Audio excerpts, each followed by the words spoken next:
দেশে আগুন লাগাইয়া জনতার জ্বালাইয়া আগে পাকা গুম করিতে দেশের মানুষ করেছিলে আইনা ঘর সেই স্মৃতি।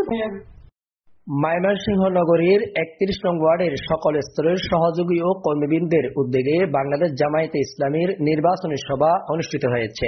বৃহস্পতিবার রাত ৯টার পর সর ঈশ্বরদীয়া সরকারি প্রাথমিক বিদ্যালয় মাঠে শম্ভুগঞ্জ সাংগঠনিক থানা শাখার আমির মাওলানা মফিদুল ইসলাম মাস্টারের সভাপতিত্বে সভাটি অনুষ্ঠিত হয়। ময়মনসিংহ সদর আসনের জামায়াতে ইসলামের মনোনীত সংসদ সদস্য প্রার্থী দাঁড়িপাল্লা প্রতীকের প্রতিনিধিত্বকারী কেন্দ্রীয় মজলিস শুরা সদস্য ও ময়মনসিংহ মহানগর জামায়াতে ইসলামের আমির মাওলানা কামরুল আহসান ইমরুল। সবাই মহানগর ওয়ার্ড পর্যায়ে বিপুল সংখ্যক নেতাকর্মী ও সমর্থকদের উপস্থিতিতে জনসভা জনস্রোতে পরিণত হয়। বক্তারা বলেন, দাঁড়িপাল্লা প্রতীকে ভোট দিয়ে ইনসাফ ভিত্তিক বাংলাদেশ গঠনে জনগণকে অগ্রণী ভূমিকা রাখতে হবে।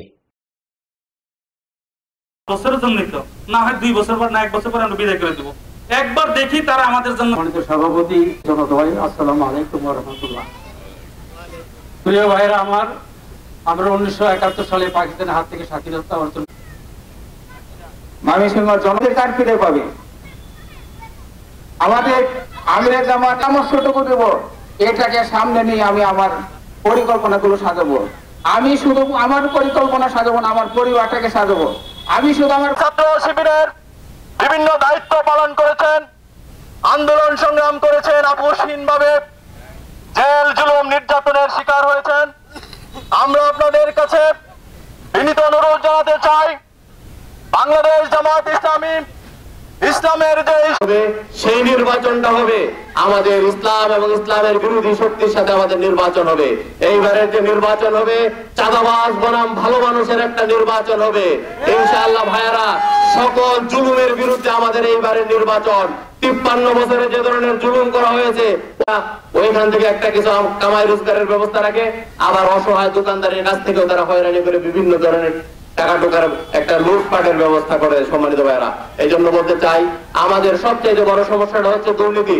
জামাত যদি ক্ষমতায় যায়, কোন ধরনের দুর্নীতি, চাঁদাবাজি, সন্ত্রাসী থাকবে না ইনশাআল্লাহ।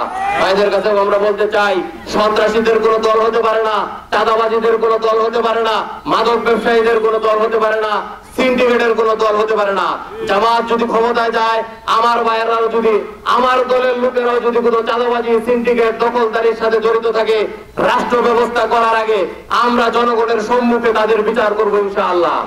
আর আমরা যদি আমার দলের লোকেদেরকে বিচার করতে পারি, তাহলে অন্যরা কি এগুলা করার কোনো সুযোগ পাবে?